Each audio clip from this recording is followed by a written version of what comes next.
right, I'd like to go ahead and show you a little example for your two-variable worksheet. And I don't want to do the exact same problem that you're doing for your worksheet, so I'm going to make up something a little bit different. I'll still say the value of the company. So let's say the value of a company in 2010 is $1.5 million, and the value increases each year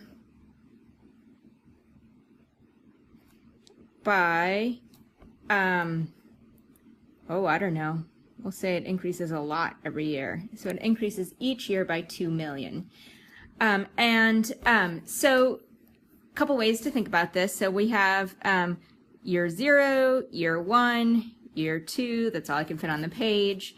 And in year 0, this means, in other words, when t equals 0 and when t equals 1 and t equals 2, year 0 is still 2010. 1 year later, it's 2011. 2 years later, it's 2012. So in 2010, we know the value of the company,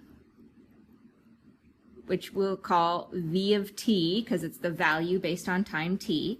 The value of the company is 1.5 million. And we'll have this in millions, so I don't have to write a bunch of zeros. All right, so got that. We have the value of the company in 2011 is 2 million more. So we have 2 million plus 1.5 million is 3.5 million.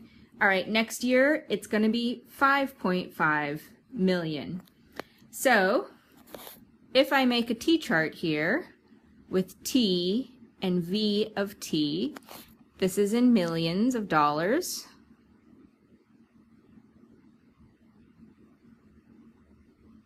And then t is years from years since 2010.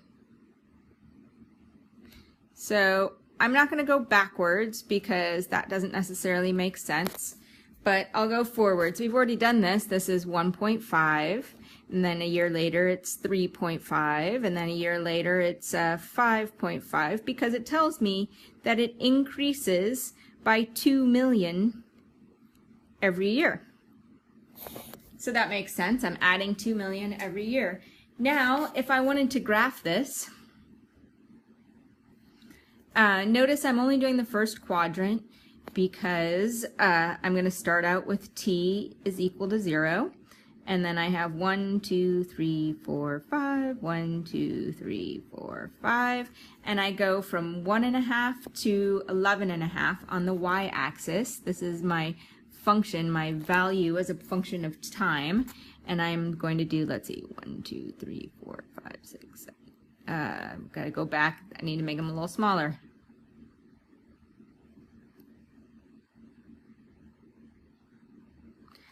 I'm just going to go up by 2's here. 2, 4, 6, 8, 10, 12.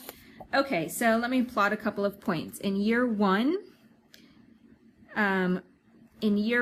we have 0, time is 0, and the value is 1.5. In year 2, 1, 3.5. Year 3, sorry, I'm saying year 2. Year 1, year 2 is 2, 5.5. You get the idea. 3, 7.5, 4, 9.5, and then 5, 11.5. And if I connect the dots here, and it continues to grow in this manner, then after year 5, and by the way, we don't know necessarily, a lot of things do not grow at a linear at a constant rate, but we are predicting a linear growth rate for this company. Okay, so if I look here, I have, whoopsies, if I look here, I have a y-intercept, and my y-intercept is 0, 1.5. It's where the line crosses the y-axis. In fact, here, it's kind of not even like a y-intercept. We might call it a v-intercept because it crosses at the v-axis, but it's the same idea. It's the value of the company. And then the slope, well, remember, it's change in y over change in x. Wait a second, I don't have y's and x's here, so it's the change in the value over the change in time. So let me think about this here. In 1 year, let me write that again. In 1 year, so going from 0 to 1, it went from 1.5 million to 3.5 million. So the change here is 2. The change in the value is 2. 3.5 minus 1.5. So in fact, the slope is 2 over 1. Well, if I know that the slope is 2 over 1, also known as 2, and I know that the v, or the y-intercept, is 0, 1.5, I now can produce something similar to y equals mx plus b, except here it's v equals mt plus b, because again, my y-axis is my value and my x is the time since 2010. So in this case, I would write my value is equal to the slope, which is 2, times time from 2010, plus my y-intercept, or my v-intercept, which is 1.5.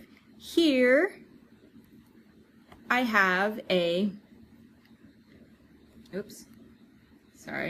Here I have a model of this, the value of the company.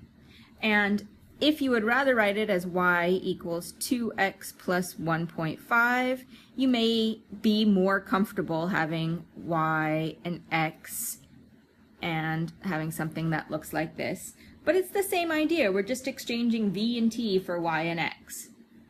Okay, so if your slope is equal to 2, you have to interpret that in words. I'm not going to do that for you. I kind of already did here, but also the y-intercept, or in case you want to think of it as the v-intercept, was 0, 1.5. Remember, it's in millions. And again, interpret this in words.